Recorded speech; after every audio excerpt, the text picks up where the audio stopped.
atualmente 25 anos, sou de São Paulo. Eu perdi meu pai aos 6 anos de idade. Nós tivemos que seguir uma vida sem uma figura paterna por um bom tempo, né? Então, minha mãe e minhas irmãs, nós somos em 5 meninas. Mas quando meu pai faleceu, nós éramos em 3. Então, eu, Alessandra e Fabiana. Eu sou a mais velha e foi um período muito difícil. Então, desde muito pequena, acho que despertei assim, uma maturidade que era mais avançada para minha idade. E o tempo inteiro eu tinha essa responsabilidade comigo. Eu tomava assim a frente das coisas da casa. Então, eu queria cuidar das minhas irmãs, tomar um certo cuidado. Tinha um controle sobre isso. Depois, com o tempo, eu comecei a tentar adquirir um controle sobre o meu peso. E aí os motivos de eu ter esse controle sobre o meu peso podem ter sido vários, né? Inclusive essa perda do meu pai. Mas eu tenho várias memórias também de quando eu era criança e de que o fato de ter pessoas gordinhas na família ou de me falarem que eu tinha, sei lá, uma barriguinha mais saliente ou que eu era uma criança mais fortinha, me incomodava. Tem uma amiga da minha mãe que falou, nossa, como ela tá barrigudinha. E aquilo pra mim foi, tipo, terrível. Eu falei, como ela tá falando que eu tô gorda, né? E foi uma coisa assim que eu não gostei, mas também eu não fiquei martelando aquilo. Só que essa memória me retomou depois. Quando eu já tava mais velha, aquilo ficou, sabe quando? Você lembrando daquilo, eu falei, nossa, mas que ruim isso, né?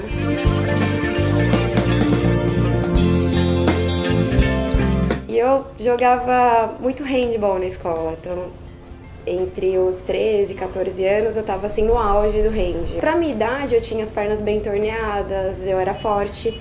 E as minhas amigas, né, o meu grupo de amigas eram muito magrinhas, então as pernas elas eram sempre fininhas, elas eram bem esguias e elas sempre me elogiavam, nossa, como suas pernas são grossas. Só que eu entendi o grosso, né, suas pernas grossas, como se fosse assim, uma perna gorda. E eu odiava aquilo, eu falava, não, eu quero ter a perna fina igual a delas, assim. Então eu falava, caraca, pra emagrecer eu vou ter que abrir mão desse pãozinho aqui. Então eu comia 2 pães de manhã e falava, não vai dar. Porque eu tinha muita fome e eu jogava pra caramba, então tipo, tinha uma demanda energética muito alta. Só que eu não tinha noção disso. Daí, né, determinada fase, a gente começou a ir pra igreja e tinha uns períodos lá que a gente fazia umas campanhas com jejum. Falei, jejum, como é que é? Quero participar. Fui fazer o jejum. Aí eu achei, tipo, difícil, porque doía pra caramba fazer jejum, que tinha que ficar em jejum até meio-dia, eu acordava super cedo pra ir pra escola. Mas eu comecei a me pesar e eu reparei que eu tava perdendo peso fazendo jejum. Então eu falei, agora eu tô fazendo coisas interessantes, né? Porque eu tô perdendo peso e estou ajudando outras pessoas com a minha oração e meu jejum. Então o jejum era tipo até meio-dia, eu fazia até 2 da tarde. E eu acordava 5h30 pra ir pra escola, só chegava da escola meio-dia e pouquinho, eu não almoçava, eu ia arrumar a casa, fazer qualquer outra coisa pra não comer, pra começar depois. E sentia uma fome do caramba, mas eu não comia. E eu fui perdendo peso. Nesse processo eu perdi quase 10 quilos. Eu emagreci que as minhas roupas não serviam mais do jeito que serviam.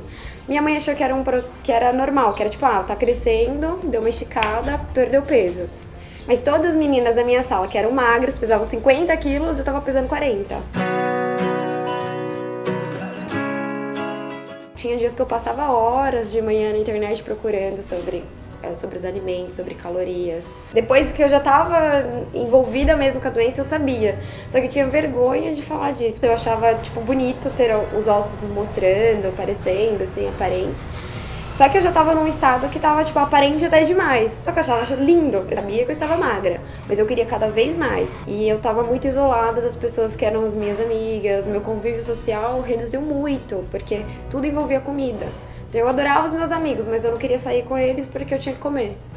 E aí isso tava me deixando muito triste, muito chateada. Daí eu comecei a procurar isso na internet, vi que isso tinha um nome, que era anorexia. Aí eu fui procurar mais sobre e falei, nossa, bate com tudo que eu tô fazendo. Eu fiquei um pouco confusa, porque eu não sabia se era melhor eu procurar ajuda ou se eu deveria ficar assim. Ao mesmo tempo, a família começou a se mobilizar para poder me levar para o hospital, porque não fazia sentido eu estar daquele jeito, eu ia adoecer a qualquer momento.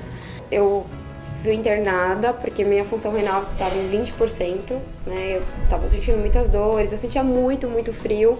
E aí eu comecei a ter assim, mais pelos no corpo, né? Que é um processo de regulação do corpo, de defesa mesmo. E aí eu já cheguei em casa me questionando de muita dor. Mãe, tô com muita dor nas costas e tal. Ela falou, vamos pro hospital. Cheguei no hospital, o médico falou, faz o exame, viu que meu rim tava muito fraco, vai internar. Tinha um medicamento que eu tinha que tomar que era muito doce, eu achava que aquilo ia me engordar. Tinha noção que eu estava anorexia, mas eu não tinha forças pra sair daquilo. Uma hora você quer muito sair daquilo porque você quer voltar a ter sua vida normal, seu convívio social com as pessoas, voltar a ser feliz porque você não vive um momento de felicidade. E outra hora você quer continuar tendo aquele autocontrole sobre o seu peso. Esse médico, que era um médico da nefrologia, me encaminhou para vários setores do Hospital das Clínicas. Dos médicos que não olhou para mim e falou, você é anoréxica, você tem uma doença psiquiátrica que você tem que tratar XYZ.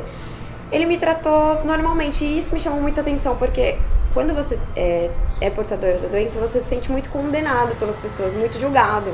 É frescura, tá fazendo isso porque ela quer ficar magra, não precisa disso, né? Então, você se sente mal. E ele foi acolhedor. Ele falou, não, vamos tratar uma coisa de cada vez, depois a gente vê isso. Eu comecei a comer.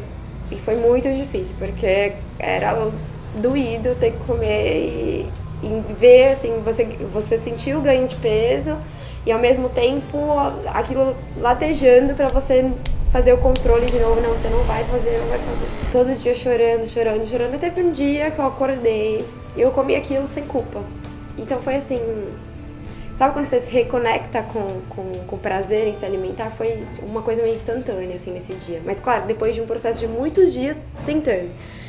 E aí veio um negócio assim, eu falei, caramba, eu comi sem culpa. Foi tão gostoso, foi tão bom, foi tão assim, nossa, eu vivi de novo. Falei, cara... Aí eu passei a comer, me alimentar.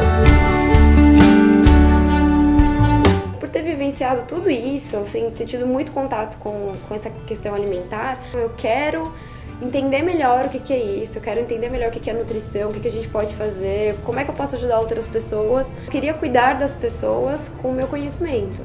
E aí eu fiquei pensando, falei, putz, eu vou fazer nutrição. E eu percebi que era um mundo, um leque gigante de coisas, de oportunidades, de visualizar, de fazer, de mostrar para as pessoas que existe uma relação boa que se pode ter com a comida e que com aquilo você ainda pode ter ganhos com rendimento, com saúde, com longevidade. Eu me encontrei muito na nutrição esportiva. Eu gosto muito de poder fazer esse tipo de trabalho, de poder fazer os planejamentos, é uma coisa que me dá muito prazer. Eu costumo atender em consultório, eu faço os atendimentos em campo quando é esporte coletivo. Às vezes eu dou palestras, às vezes eu vou para alguns projetos sociais. Então, assim, tá muito gostoso. O meu conselho é não tenha vergonha de assumir o que você tem, né? Para a família, para os amigos, para os médicos que te acompanham, porque você já deve ter alguns ali te cercando. Assuma que você tem a doença. Eu acho que você precisa se reencontrar, lembrar do seu momento, de como você era antes de vivenciar aquilo. O peso, né, a composição corporal é muito pouco perto de tudo isso que é a vida. Tanto de coisa que a gente tem pra fazer, momentos que a gente tem pra vivenciar. Viver prisioneiro de uma balança, prisioneiro de uma restrição alimentar, não é vida.